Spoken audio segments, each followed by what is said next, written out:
Okay. Hi, and thanks everybody for being here today, for this very, very important subject. My name is Nate Leaf, and on behalf of the Jewish Disabilities Advocates Program of Jewish Family Services of Colorado and the Har Hashem Disabilities Awareness and Inclusion Committee, I want to welcome you to today's presentation on autism. This program came through the insight and involvement of one of our committee members, Alex Tarrant. So Alex, why don't you raise your hand so everybody can see you, who was on today's panel, as well as collaboration with other Jewish disabilities advocates partner organizations that are also represented among our speakers. We will have about 40 minutes of opening remarks and responses to pre-submitted questions, and I have 5 pre-submitted questions. Please feel free to submit any questions or comments that arise in the chat, and we will address those in later part of today's session. And I want to thank Erica for monitoring the chat, that we'll have for later on. Erica, do you want to come in and before we introduce Judy? Yes, thank you all again so much for being here. We're so thrilled that Jewish Disability Advocates is able to put on a program like this. Again, we really thank Alex for giving us the inspiration to make a program specifically on adults with autism. And just for logistics sake, I want to remind everyone, if you could mute yourselves until the end, that would be very helpful. You can send questions in the chat to me throughout the presentation. You can do it to everyone, or you can directly message me. And then after the panelists speak and after they address the pre-submitted questions, I will share out questions that have been submitted during the chat. And we can also have folks raise their hands if that works better at that time. So just wanted to give that little logistics update, and then I'll let it go back to you, Nate. Okay. Well, Erica, I don't think I'm muted yet. If you can hear me, do you know Yes. how I can get myself muted? You know what, Andy, you're fine if you just want to stay like that because you're one of the panelists. Right. So you can keep your mic on. We'll just keep the rest of the audience muted until they are answering or responding to All right, questions. so I'll keep it as it is, but I just won't say anything. Perfect. Exactly. Thank you, Andy. Yep. Thank you. Okay, well, that's a great introduction. At this time, I'd like to introduce and welcome Judy Reaven. Judy is a professor of psychiatry and pediatrics at the University of Colorado Anschutz campus. Judy will start our session talking about the transition from childhood autism spectrum disorder to adult autism spectrum disorder. Judy, thank you very much. And let's hear from Judy. Great. Thanks, Nate. And thanks, Erica. Thanks for the invitation. And, my intent is really just to speak about 10 minutes or so because we want to turn it over to the panel of folks with lived experience. But Erica, if you want to share the PowerPoint at this time, that'd be great. So unfortunately, it's saying to me as well, host disabled participant share screen sharing. Oh. So Nate, do you have any ability to do that?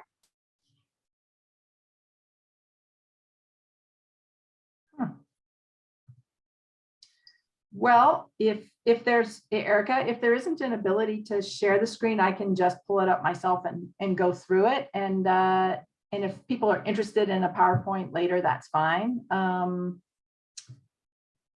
Okay, and let me see. I'm going to try to get the host code from Parasham if I can.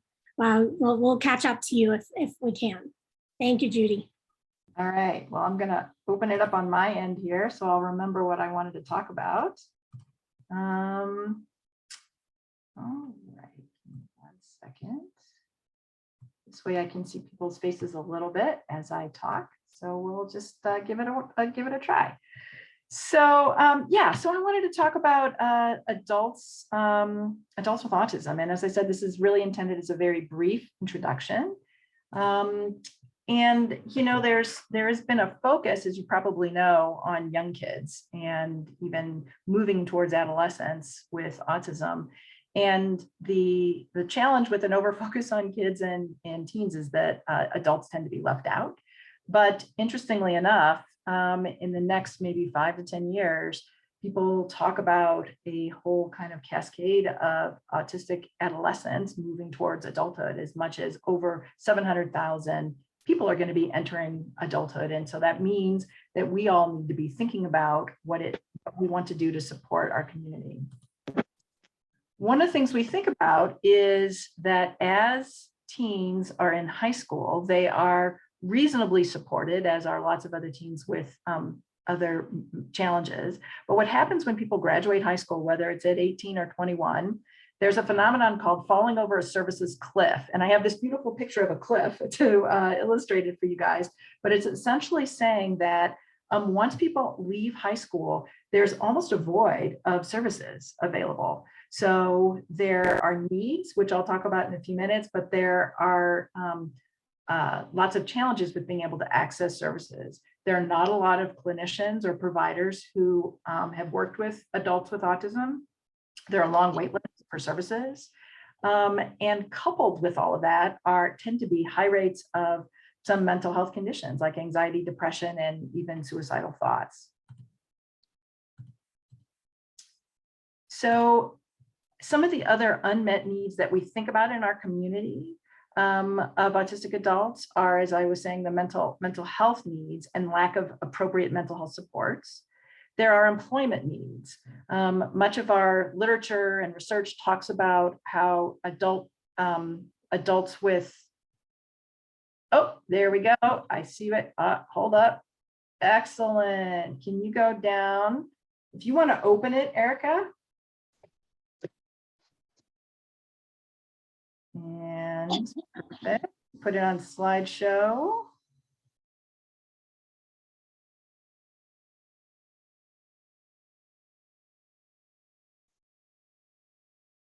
There we go, and we can skip through that. That's an email address in case folks needed to ask me a question or whatever. So that was the slide on over 700,000 autistic teens are going to enter adulthood.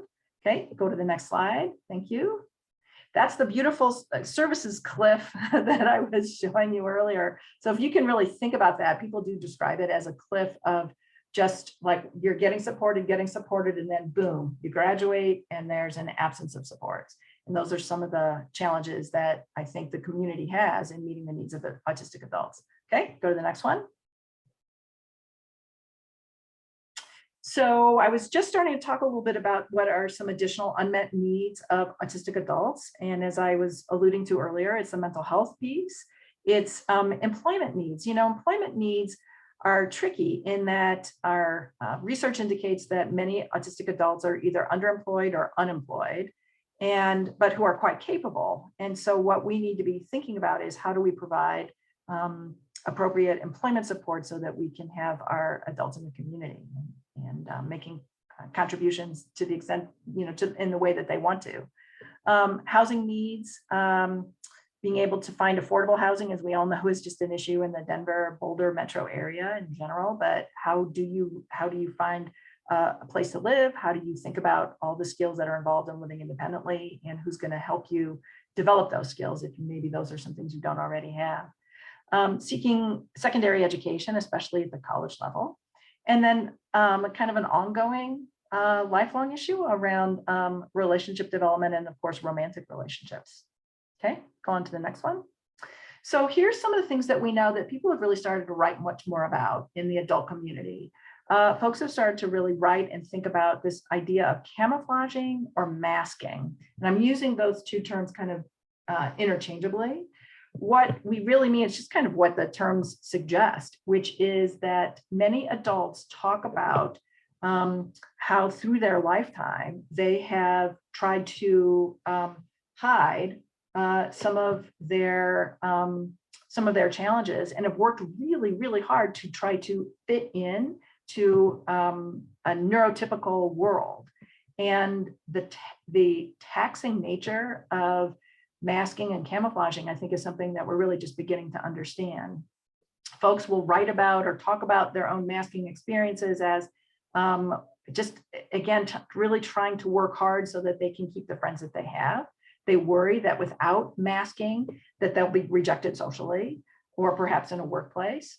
Lots of the adults I know and work with talk a lot about when do you tell someone that you have autism? Do you tell them right away? Do you wait? How do you come out about your diagnosis, or do you ever have to? Lots of times our adult community can experience isolation and loneliness as a result, especially if they're not as connected to a community and feel like they're kind of their authentic selves.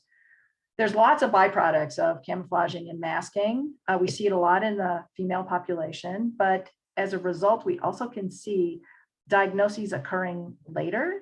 And if a diagnosis can occur later, sometimes what we also see then is a lack of opportunity for interventions or supports throughout a lifetime. Okay, next slide. So the kind of conversation about masking and camouflaging leads to thinking a little bit more about, are there differences between males and females on the spectrum? As I was saying earlier, the masking phenomenon does tend to happen more with women on the spectrum. That's how they've talked about it relative to men. So here's some of the things that we know. We know that there are, and you probably already know this, that there are many more boys than girls that have been diagnosed with autism at a ratio of 4 to 1. As a result of that prevalence numbers, there's more research on males than females. So some of the things that we know over the many years of studying autism have really been primarily with boys and males, and may not always hold true with girls or females on the spectrum. We know that sometimes the symptoms presentation, especially from young ages, can be pretty similar, with challenges in social communication areas and what we call restricted repetitive behaviors. But there tend to be some differences around some of the areas of focused interest. So you might know or experience, if you're a male, some issues or some preferences for technology, transportation, math, science, those kinds of things, as opposed to females on the spectrum who might identify musical interests, singing, dancing, animals, reading as more of their focused interests. So I think this is, the jury is still out. There's a lot of research being done on differences between males and females. And, and the reason we need to understand this is because I think girls get missed. And then we have the taxing nature of masking over a lifetime and what that can do to someone in kind of an emotional exhaustion kind of way. Okay, next slide. A little bit more about females on the spectrum. So in studies that are looking at parents of girls versus parents of boys with autism, we see that parents of girls do describe this masking phenomenon, and the parents of boys don't. It doesn't mean it doesn't happen in males. It's just, I think, happens more commonly in girls on the spectrum. Some of the other earlier signs, if we think about younger girls on the spectrum compared to boys, is that we see pretend play as being a stronger skill than we might see in boys, might see increased social motivation, increased desire to be appreciated, better social emotional reciprocity, those kinds of things, which again, if our research is based on what boys or men look like with autism, and we don't know what girls look like, I think it does leave us with a bit of a gap in knowledge of what to be thinking about with girls, and we miss them. Some of our girls can appear shy, and in elementary school, they can be mothered by other kids. And then when they move to middle or high school, though, can experience bullying like many of our adults talk about in their school years. Okay, next. One other phenomenon in addition to this masking and camouflaging is autistic burnout. And this is another term that I think is fairly new, maybe in the last 5 years or so. I've worked again with a number of adults who really talk about this phenomenon, and I think we're just beginning to understand it.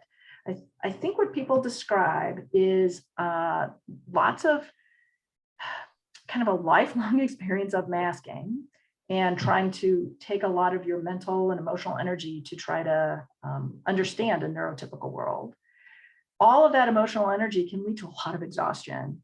And when people are really exhausted emotionally, you can have trouble managing your emotions. You can have outbursts. You can have brain fog. I can't tell you how many people have talked to me about their brain fog problems with attention, concentration, energy, fatigue.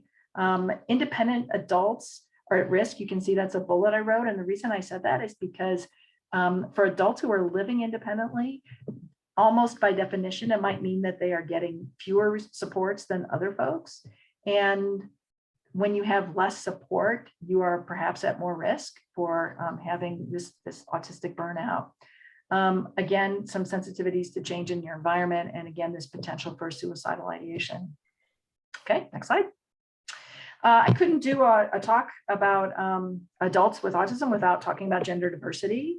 This is an area that has gotten much more attention, and important that it's been getting much more attention.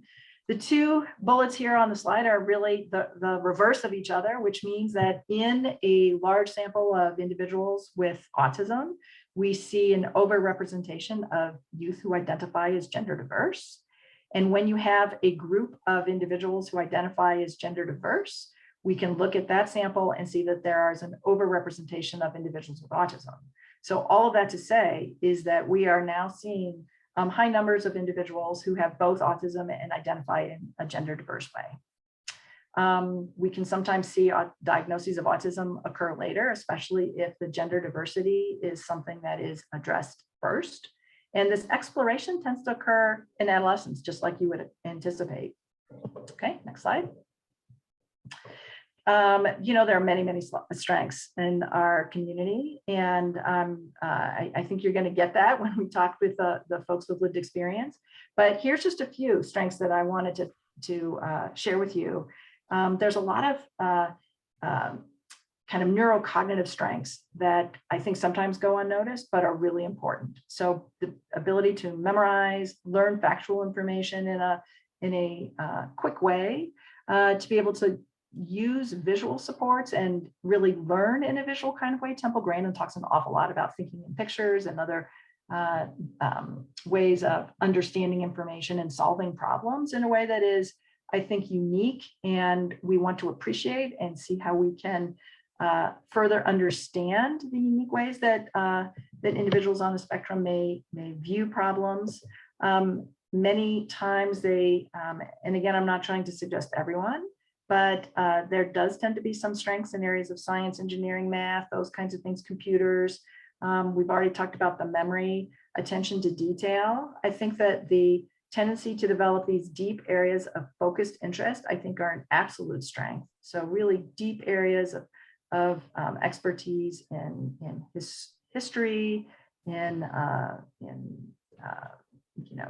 the way the world works, in science-based areas, I think is really just really important for us to try to figure out how do we harness those strengths to turn into later employment. And of course, we want to think about neurodiverse perspectives as the ability for someone to think in a way that may feel like it's not a conventional way, but can make an incredible solve a problem in a different and unique way is something we want to, again, harness, as opposed to try to have someone be more neurotypical. That's not at all what we're talking about. We're really talking about appreciating how someone comes to the table with a neurodiverse perspective and how we can support that perspective.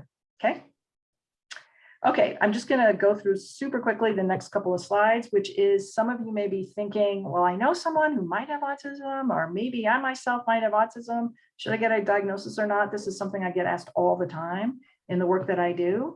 So let me just say a couple quick words about it, and then we'll go to the panel. So yeah, is it important to get a diagnosis of autism if you suspect yourself have autism or a family member? The answer is, unfortunately, maybe. So here's some things to think about. Okay, go ahead, Erica. Sometimes when people get a diagnosis later in life, they do feel like it's an explanation for some things that have been happening for them throughout their childhood. Okay, so yes, that can give you an understanding. Sometimes being able to share your diagnosis with your family and friends, I think, really does help with an explanation, and people do feel better supported once there's an answer for maybe some of life's challenges. Okay, next. It can lead to therapies or services, although, as I've already said, there's not as many supports available to adults as there are to children. So sometimes that doesn't always lead to good supports. And then it like with any diagnosis, it can lead to some ideas about what could be a good treatment or even a medication if that's appropriate. Okay, next. Then you might be eligible for some supports. Okay, Next one, Erica, next slide. So here's some of the reasons why people might be referred to someone like me to see adults. Lots of times I see parents who have kids with autism and they've always wondered about it for themselves. That tends to be very common. Lots of times people just talk about lifelong struggles socially, whether it's with their partners, whether it's with their kids, whether it's their family members. They talk about mental health symptoms that they've experienced over a lifetime and can't quite feel like they've gotten the right treatment for that. Struggles with jobs and maintaining jobs. And then they read about it on TV shows and news, and they feel like they've related to people on the spectrum, and they feel like maybe that could be something they want to explore further. Okay, next. But there are a couple of challenges. This first slide is around challenges for clinicians like me. The next one is challenges for adults. One is just, it isn't as simple as meeting somebody. Someone like me has to be able to understand what someone's early history was like. And sometimes that's tricky if we've got an adult whose parents maybe are no longer living. There may be high rates of mental health symptoms that are present that also make it a little tricky to figure out what is going on with an individual. And I think that's all I want to say here. Let's go on to the next one. And then it's tricky for adults. I've seen lots of adults in their 30s and 40s who maybe have difficult relationships with their parents and may not want them involved in a evaluation. And then, clinicians are then in the position of having to figure out what was going on for that individual when they were a younger person to be able to see if they had the signs and symptoms of an autism spectrum from a young age. And again, back to this issue of, are there qualified providers? And the answer is no, there aren't enough. There are some of us, and there's increasing numbers, but not enough. Okay, let's go on to the next one. So just a slide about what you can do. And honestly, this is just from my perspective. I'll be very interested to hear from our panel in terms of their lived experience and what they would be recommending. But here's just a couple of things I thought about. One is just kind of be familiar about what autism is, and to know that the areas of challenge do tend to be in social areas and focused areas. And that does lead to how someone might present, and to know that that could be part of a diagnosis. To know what the strengths are, we always want to appreciate someone's strengths. And these are some of the strengths that I've already discussed with people with autism. You want to build rapport and just establish relationships, just like you want to do with any friend, any new person you're trying to meet. You might need to be patient, and because it might take time. And we also want to understand something about the situations that are going to be potentially difficult for people on the spectrum. The sensory issues that are involved, the social demands that are involved, crowds, numbers of people, all those things can make any given circumstance a little bit challenging. So just to be aware of that. But I'll again wanted to defer to our panel. All right. And then I think I just have a couple of slides on resources. One is just a couple of resources I thought about for autistic adults. That may or may not be connected to some of these programs. And again, I can provide more details if people are really interested. And then the next slide is one, additional resources for neurodiversity. And that may be something that people are familiar or not familiar with, I don't know. But if you're not, I would really encourage you to really look into the neurodiversity movement. There's a very strong autistic self-advocacy network. There are a bunch of books and other websites that I think are all about appreciating and celebrating neurodiversity, which is very much where I am coming from, and to really support people in helping them be and live the lives that they want to live, and just provide the supports as needed to help them get there. So I'm going to end there because I know there may be questions, but I know there are also some pre-planned questions for the panel. So if we could just stop there, and that would be great.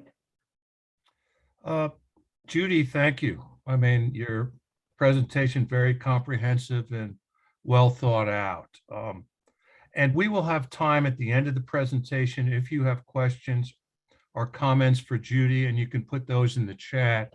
And I want to thank Erica for monitoring that piece so that we can get to them at the end of the presentation after the speakers. Now let's welcome our four panelists. Each panelist will talk a few minutes about their journey with autism. After the panelists speak, I will bring up questions that you have previously submitted along with questions that were submitted through the chat like I just talked about. And once again, Erica, thanks for doing that part. Our first panelist is Rabbi Rosenberg. I want to thank Rabbi Rosenberg for volunteering to be on the panel. A nice warm welcome for Rabbi Rosenberg. Okay. So, part of doing this, and thank you for having me, appreciate being here, said I'm Rabbi Bobby Rosenberg. What we were kind of looking at was how autism impacts our lives. And as an autistic person, I don't think that autism is something that really impacts my life. And I say that because I'm autistic. I know no other way of being. This is who I am. I've always been autistic. So in the confines of my own home, in environments that I can control, autism isn't something that I feel really impacts me. It's really navigating the greater world that that autism really becomes more noticeable. So looking at those traits. And so as I kind of was looking at that, part of what came to my mind is dealing with people who on a regular basis have told me, hey, you don't look autistic, you don't act autistic. And so that's the constant feedback that I received in navigating the world.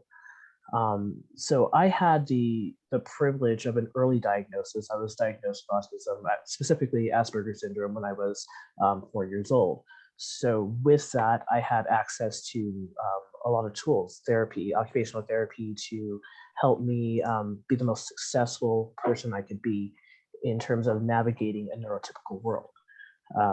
But as with many disabilities, it's not the disability itself that creates the impact. It's navigating a world or living in a world that isn't designed for that disability. So looking at it from an autistic standpoint, and understanding that it is a spectrum, there were many times when my personal sensitivities were things that I had to manage, right? So through the therapy that I got, I learned how to basically mask my own traits so that I can navigate this neurotypical world. And that was pretty much what was expected of me. I mask and I make everybody else comfortable. But when I'm at home, I don't have to mask. I can be fully myself. And so, when we're navigating a world that's not really designed for autistics, that's really when the impact comes in, when it becomes more difficult. But being autistic itself, right, it's just who I am. In terms of the Jewish community, I grew up in the Chabad Lubavitch movement, and looking back, the community was very supportive of me, and understand that I'm speaking from a very personal experience. And just like autism is a spectrum, everyone's experience with autism in the Jewish community is also a spectrum. I had the privilege of having a very supportive community. When I was stimming, and one of the ways I tend to stim is by rocking back and forth, that was just wrapped in the cloak of prayer. So I wasn't the only one rocking back and forth. And even if people weren't davening and I was still rocking back and forth, no one said anything. It wasn't a big deal.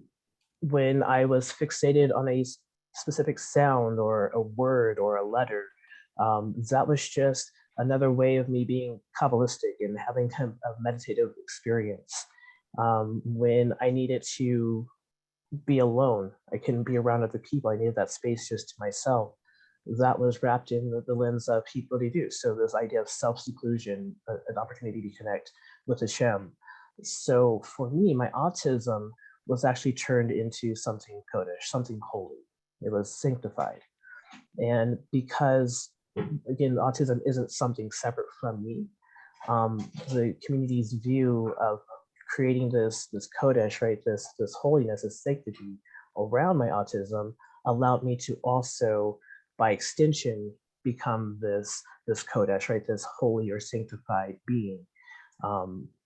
But like I said, it's a personalized experience. I know my experience is just one aspect of the spectrum, but I do think it is important that we remember that there's not one way to be autistic, and there's not one way to communicate as an autistic person. So it becomes important for us to understand ways to communicate and connect, and not put it based on just on the autistic person themselves to do the masking and the accommodations. Thank you, Rabbi Bobby. Thank you, yeah. Our next panelist is Andy Lazaroff. I want to thank Andy for being here, and let's hear from Andy. Okay, go for it, Andy. My name is Andrew Lazaroff. I have autism, and I also have obsessive compulsive disorder. I didn't know I had obsessive compulsive disorder until I was almost 12 years old, to be honest. I only knew there was something wrong with me. I really didn't know I had autism either until I was almost 12. When I found out I had autism and obsessive compulsive disorder, I was very relieved to know there was an explanation for some of my behaviors and my fears and different things. I thought maybe I could improve some things and explain to some of my friends why I had been difficult to get along with, to be with. That's what I was thinking. Like Bobby said, once you know you have, and there's something you can do about it, I think I did try to mask it at different times. Sometimes I was successful with it. Sometimes I wasn't. Sometimes I didn't really know how to mask it. But that's always very important, Bobby. You brought up a very good point there. Or Rabbi. Do you prefer Bobby or Rabbi? Sorry. Either one is fine. Okay. Sorry. No, I agree. I agree with you. I try to do the same thing. I try to do the same thing. Very good. What you said about that. So, so I was relieved to find out, what was wrong with me. I just, because not knowing what it was not knowing what it was, just, it was, it made me worry about certain things. But when realizing what it was made me realize that no, I don't need to worry about this, that, or the other. It's just this. It's just autism and obsessive compulsive disorder. Great job, Andy. You really did a super job, and thank you for sharing that and being part of this. You did an incredible job. Thank you. Okay. Our next panelist is Scott Sampson. Scott will speak about his experiences, and Scott, thank you for being part of this too.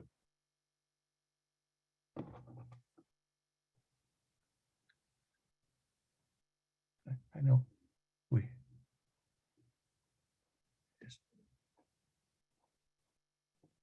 is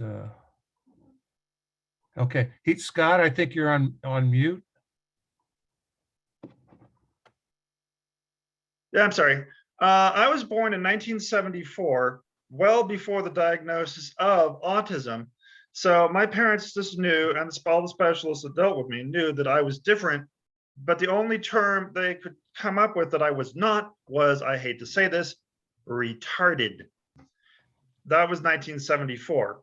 Fast forwarding, I was not diagnosed with anything until I was 16, and that was depression. And that explained all the reason why I had been in therapy ever since I was 8 years old. Because I was picked on, I was teased, I never really fit in and never really knew why. The next diagnosis was with dyslexia by going to a Dr. Harold N. Levison, who wrote a book, Smart But Feeling Dumb. And he did an assessment that most of it was testing my equilibrium and inner ear function, and only the last 15 minutes was measuring anything that actually had to do with dyslexia.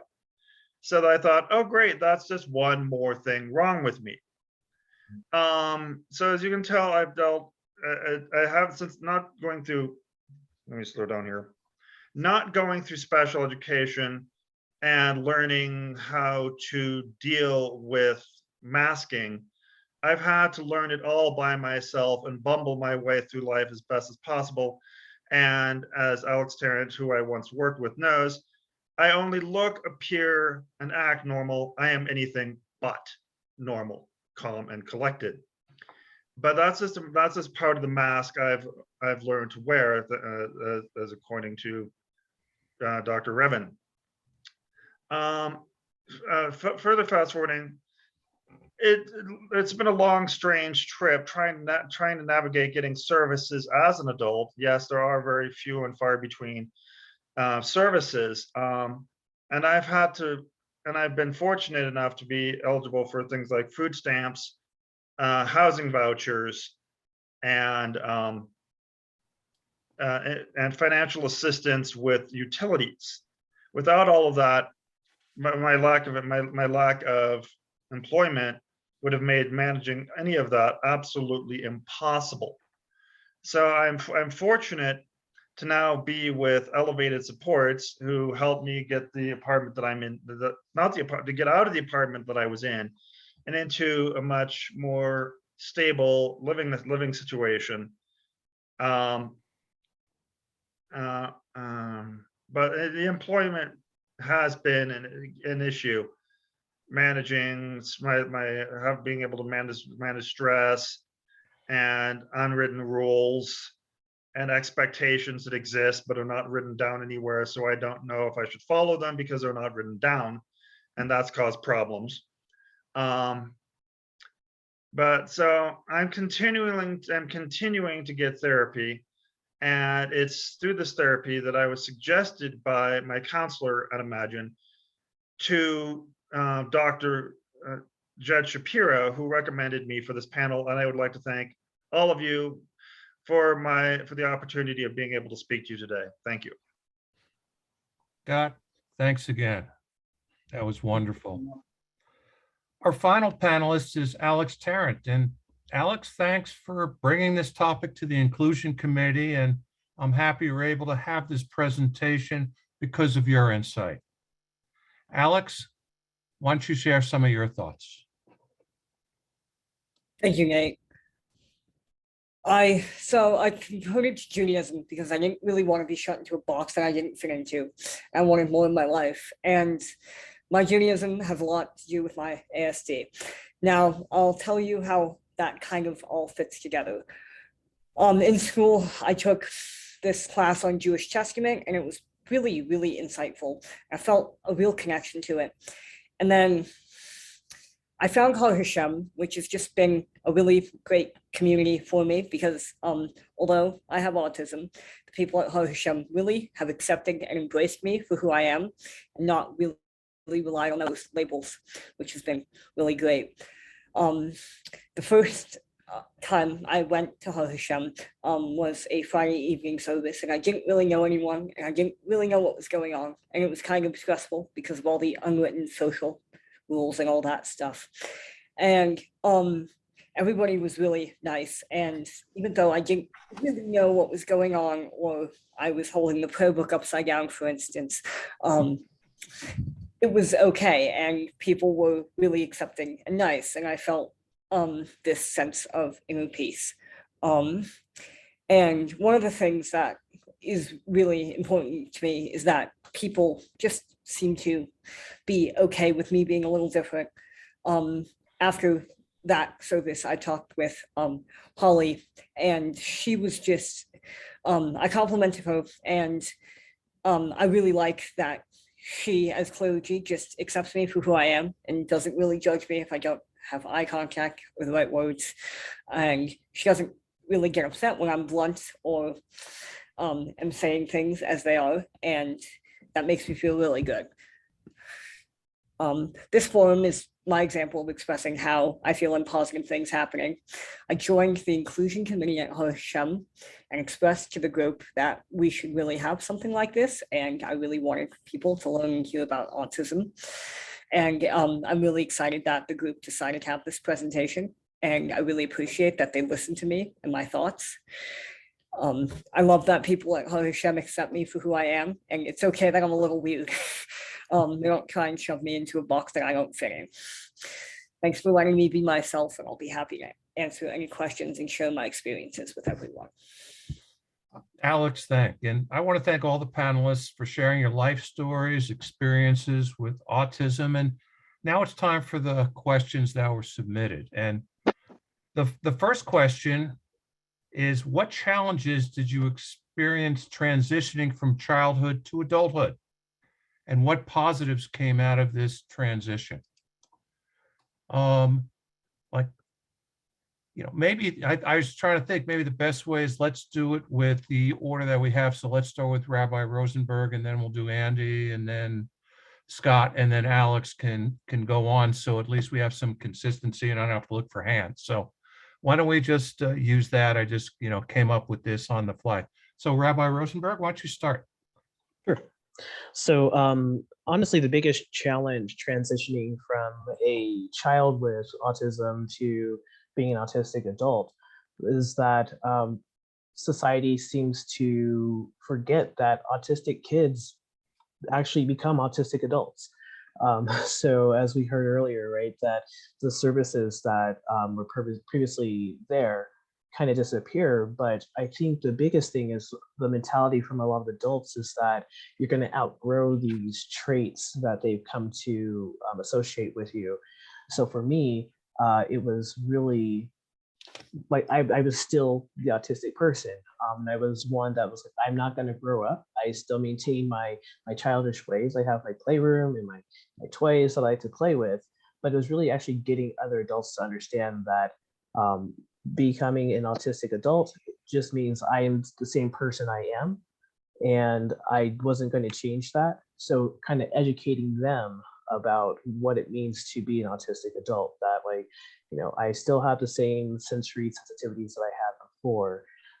But the positive that's come from it is, I think, opening up the eyes of those who don't realize, like, oh yeah, autistic adults do exist. So being able to have those conversations and, help individuals see that, these traits do carry on, and here are ways that you can work with autistic adults has been a really positive experience. Okay, great. Andy, do you have anything that you'd like to add? I liked what you said about, wanting to hold on to like what you used to play with when you were younger, that your toys, yeah, I like that. I kind of feel the same way too. That thing. Oh, I must be muted. Yeah. You're good. I don't know how to unmute. You're good now, Andy. Yeah, you're good. I'm unmuted. Yes. You're great. Okay, all right. Sorry about that. Well, what I was saying, Bobby, was that I could identify. I liked what you said. Thanks about wanting to hold on to the things you used to play with when you were younger, and not wanting things to change, because there's things that we like them a certain way, but things do change. But I understand completely how you feel, and I think that was very good what you were saying. Okay. Well, yeah. Thanks, Andy. Thanks. Scott, anything you'd like to add? It's like the way I would sum up my life is, it's been. I was responding to Bobby. Oh. Oh, I was responding to Bobby. I'm sorry. I didn't realize you were asking me about my experience. Okay. Well, what we'll do is you'll be able to get back with that second question then, if that's okay. Because then the second question is what you want people to know about you and others with autism. So I think you can really answer it in that question too, if that's okay. Yeah. Yes, of course. Okay. Then we'll go back to Scott, and then to get to right to the point. I think in some regards I'm still transitioning, because I was with one agency for a long period of time, And all I was really getting was counseling and psychiatric help, which was a great boon. Since I've been with Elevated Supports, I've had services that I didn't really even know existed. They've been a great help to transition me more comfortably into what hopefully will be a long-term place to live. As for transitioning from a child with autism to an adult, I was essentially an adult when I was diagnosed. I was first diagnosed in 1997, a scant 3 years after the diagnosis was created for high functioning autism / pervasive developmental disorder / not otherwise specified. And I was quite peeved when they got rid of that diagnosis wholesale and lumped me square into the autism spectrum, but such is life, and I've had to adjust to that. But as for opening up, and this was probably segueing into this next question, I've just learned to cope by just being myself and holding on to the things that I've held on to for so long. And I've acquired a whole room full of just stuff. And that's how I've held on to the rest of my life, by just continuing to collect all the things that I've been interested in. Thanks, Scott. Alex? Anything to add? Yeah, so to go off of what Rabbi Rosenberg said, supports definitely go away because they don't see that autistic kids become autistic adults. And especially when you have the label of being high functioning, they think that you don't need supports, or that you need significantly less supports because you can do certain things that other people can't. And especially when you turn 21 and the school system drops off, everything kind of goes away. And a good thing that has come out of that, though, is that I've learned to become a lot more self-sufficient, but it still is definitely challenging not having adequate support. Okay, and continuing, it's what do you want people to know about you and others with autism that maybe you didn't, mention in that first part, and how have your peers supported you in your life? Rabbi? The main thing that I would say is that language matters. So we heard, Scott, the idea of high functioning or low functioning autism.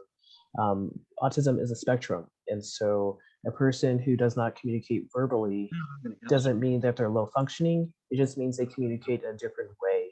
Right. And I think my peers have had that concept. So those who've been closest and have been supportive have understood that that there isn't high functioning or low functioning. It's just how I am or how other autistics are.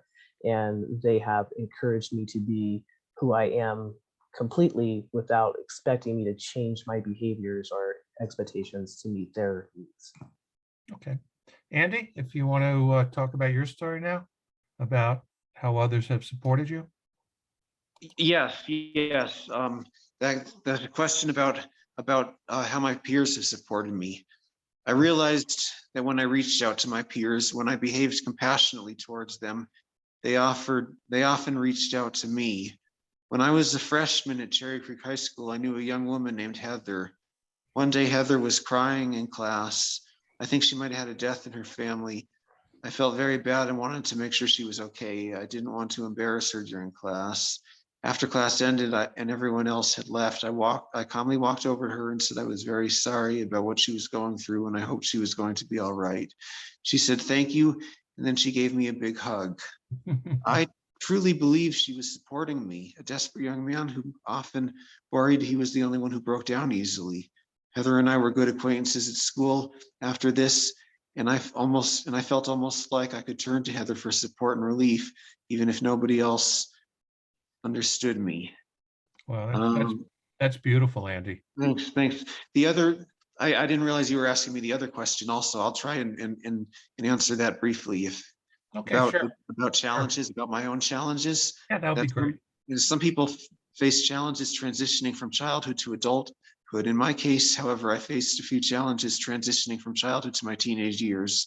Up until I was 15, I didn't really know how to be compassionate to other people.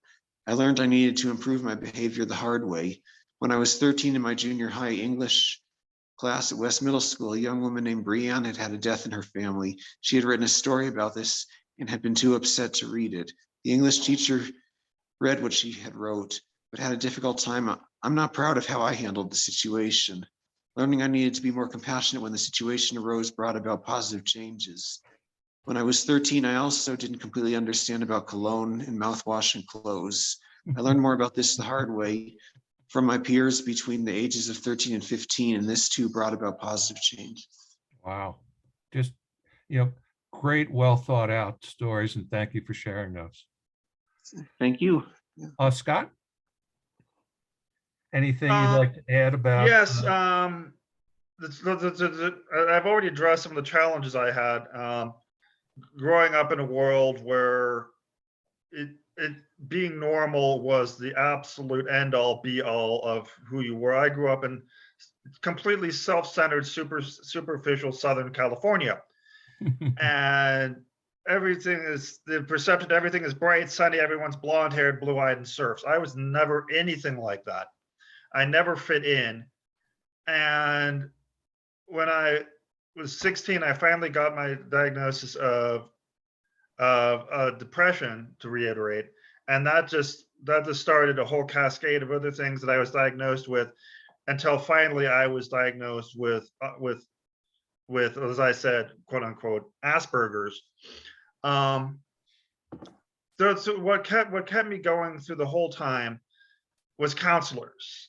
I had counselors in my family, and after a while, I decided I was sick and tired of trying to be someone and something I wasn't. I tried being myself, and then everyone in my family wondered, why is Scott suddenly so angry all of a sudden? And I realized, okay, that's not going to work. So I just kept my emotions to myself once more, and continue to rely on my counselors. And my dad always said, you're in talk therapy. You've been talking about your issues all your whole life. When are you going to get over them? And he never understood that. Sorry, Dad, this is who and what I am. Autism isn't something I have. It is what I am. And I was fortunate enough to get a job where that was specifically tailored for people with autism. And I was there for as long as I felt I was getting somewhere. Then I got to the point where I felt I needed to move on. And I'm now at another job. And that's presented its own challenges working with someone who is, with a boss who is very particular how she wants things that I don't quite agree with. So it's going to be some issues navigating. Okay, this is what she says to do. It doesn't make any sense, but I still have to do it anyway. That's one thing that's one of the challenges I've had to deal with, and I'm going to have to need counseling to continue to address that. Okay, Scott, thanks. And Thanks. Alex, why don't you just talk about how it's benefited you and what do you want people to know about yourself? So, Alex. My favorite quote is, if you've met one person with autism, you've met one person with autism, meaning everybody is really unique, and my challenges are very different from somebody else's challenges, and how I react to certain things are very different from how other people react. And everyone's needs are really different. And the way my friends and my peers have supported me is by not stereotyping me and seeing me as an individual who has other qualities and not just somebody with autism. And they see me for the other things and not just my disability. Okay. We had a couple more questions, but it seems like our hour has gone pretty quick. So what I think is kind of the best thing is, we have a couple of questions for Judy and the panel that weren't answered. So let's go there. And then if we have time left, then we could just talk about your experiences, with school and the job, which a lot of people have really dealt with already.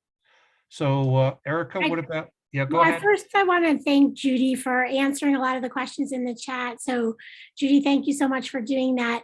And then one of the questions that came in for the panelists that each of you might respond to are, Alex, you mentioned that there being rules at Shabbat services and some of those rules that may not be obvious to others. Can you expand a little bit on what are some of the rules that you see, or any of the panelists talk about the rules that they see at Shabbat services?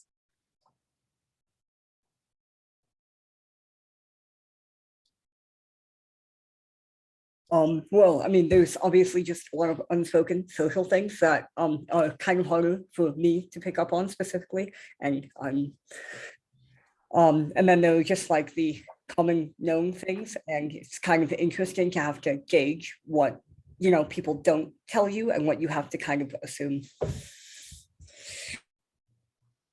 Great. Does anyone else want to comment on that? I mean, I guess if you're just looking at rules in general, you see rules that are a little bit different within like the Orthodox community in terms of like separation of sexes, who you can touch, who you can't touch. But when you go to like a reform shul or a conservative shul, right, those rules aren't always in place. And I know for me as an autistic person, when I have a rule set in my mind, it's very difficult to transition over to a new way of doing it. So when those aren't expressly stated up front, it can be kind of jarring if you're in a new community. Thank you. One of the other questions that came forward in a variety of different ways was about support systems or social groups, and whether it's easier to have friends that also have autism.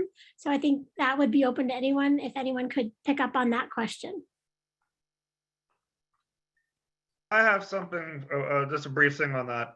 For a couple of years, I was in a support group for adults, for adults, for older people with autism, and it became a very diverse group of people from high school all the way up to people my age, and just sharing our experiences and listening. I mean, listening to the things some people. I could relate to some of the things that they were saying about being picked on and bullied, but some of the things they had been through were far more extreme than what I had been through. So that really helped put things in perspective, hearing other people's experiences. Unfortunately, I have not yet found something like that since I've been in Colorado. And I'm really looking for that. Thank you, Scott. Maybe that is something that we can look to try to create. Is there anyone else who has any thoughts or comments on support groups or social groups in the Denver metro area? I haven't really done much with support groups for autistic adults. So really after I left college, I was just kind of been on my own. But in terms of having friends on the spectrum, I think my ASD friends, so autism spectrum disorder friends, I think understand a little bit more. It's a little easier to navigate because you don't have to necessarily educate them about what it is to be autistic. So it's been beneficial in that regards. Thank you. One other question that came in, and I know we have to wrap up, is it's just about physical interaction and touching and hugging, if that is something that is more sensitive to some than others. And I know, Alex, as you said, every person with autism is a new person with autism. Every individual, to understand one person with autism is to understand one person, but maybe the four of you could comment on your experience with physicality, touching, hugging, things like that. I'll kick it off real fast. So I'm fine with physical contact, but I'm sensitive to pressure. So the lighter the touch, the worse it is for me. So that's something I've always communicated, that I'm cool with hugs or touches as long as it's firm, and like the bear hug is fantastic. No light touches for me.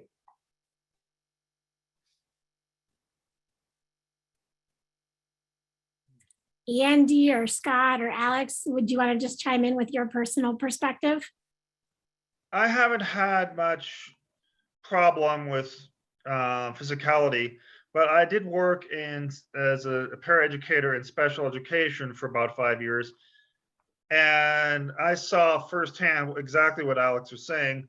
One person with autism is one person with autism.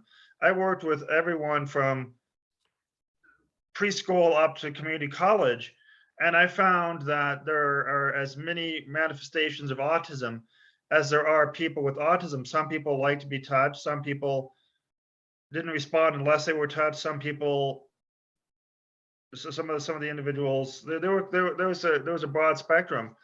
It was really, I noticed it was really hard getting students in a classroom to work hand over hand with a pencil if they didn't want to touch or be touched by anything. So I haven't had those challenges, but I've witnessed those challenges in others, and it's been a very, very eye-opening experience. Thank you, Scott. Alex, do you want to chime in? Yeah, one of the things I just don't, it's something I've really had to get used to with friends and family, with hugging and all that stuff. It's just not something that I'm really into, but I've kind of gotten used to it with a couple people that I'm comfortable with. But other than that, it's really not something I'm too into. Thank you. And Andy, do you want to give your last word? I know we're running out of time, but we'd love to hear from you as well. Yeah, I don't know if I'd say I'm not really sensitive. I'm not sensitive to physical touch that way. I am tactily defensive. That's a little different, but it's a little different. Of course, I can respect someone who doesn't want to be touched. You know, that's all right. I honestly, I don't think that I should touch anyone unless they want to be touched. Or that's what I was saying. Yeah, like in junior high and stuff like that. Sometimes it's just not.